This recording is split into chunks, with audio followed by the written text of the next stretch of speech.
जिस तरीके से बिहार के सिवान जिले में छात्रों के ऊपर AK-47 से जो फायरिंग किया गया था, कहीं न कहीं ये मामला इंटरनेशनल लेवल पर तूल पकड़ता हुआ दिखाई दे रहा है। यही नहीं, जिस तरीके से 3 छात्रों को गोली भी लगी, बिहार सरकार और बिहार पुलिस के द्वारा, उन तीनों छात्रों ने पटना मेदांता हॉस्पिटल में इलाज कराकर अब वो अपने घर वापस भी लौट चुके हैं। लेकिन यह सवाल सिर्फ छात्रों का प्रोटेस्ट का नहीं है। जिस तरीके से छात्रों ने प्रदर्शन जंतर मंतर पे किया था नीट के पेपर लीक के मामले में धर्मेंद्र प्रधान का इस्तीफा मांगने के लिए, उसके बाद से 25 जुलाई को बिहार बंद का ऐलान हुआ।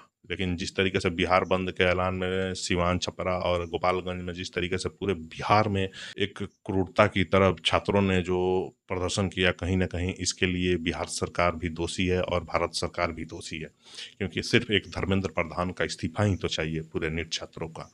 जिस तरीके से कॉकरोच जनता पार्टी ने वहाँ पे यह मांग रखी थी कि धर्मेंद्र प्रधान का इस्तीफा चाहिए, उसके बाद से ये पूरे प्रदर्शन पूरे भारत में फैलने लगा। ये फैलते फैलते पूरे भारत में जिस तरीके से सिवान में छात्रों के ऊपर AK-47 से गोली चलाकर कहीं ना कहीं इसके लिए सबसे मानवाधिकार विभाग ने इसके ऊपर अब एक्शन लेते हुए नजर आ रहा है। जिस तरीके से सिवान में अब AK-47 से छात्रों के ऊपर गोली चलाया गया, ये विश्व में पहली बार ऐसा हुआ है कि छात्रों के प्रदर्शन में AK-47 से गोली चलाया गया।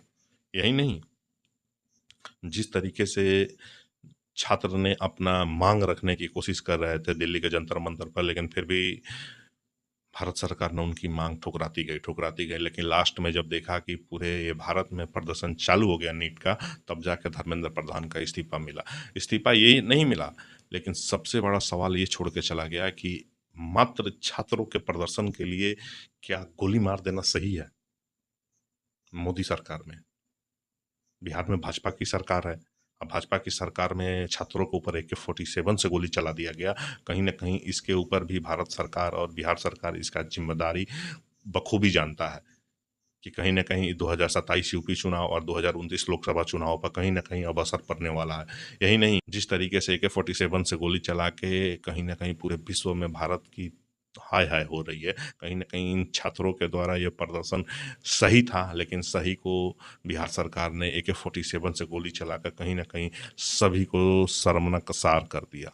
यही नहीं, जिस तरीके से सिवान पुलिस पूरन झा ने यह बताया कि यह गोली सिर्फ हवाई फायरिंग के द्वारा की गई थी। फिलहाल उस सिपाही को सस्पेंड कर दिया गया, STF जवान को। लेकिन ऐसा नहीं है कि अगर गोली चला दिया गया, अगर छात्रों को गोली भी लगी, लेकिन क्या यह सही था? छात्र तभी छात्र से ही कोई नेता बनता है, कोई अफसर बनता है, कोई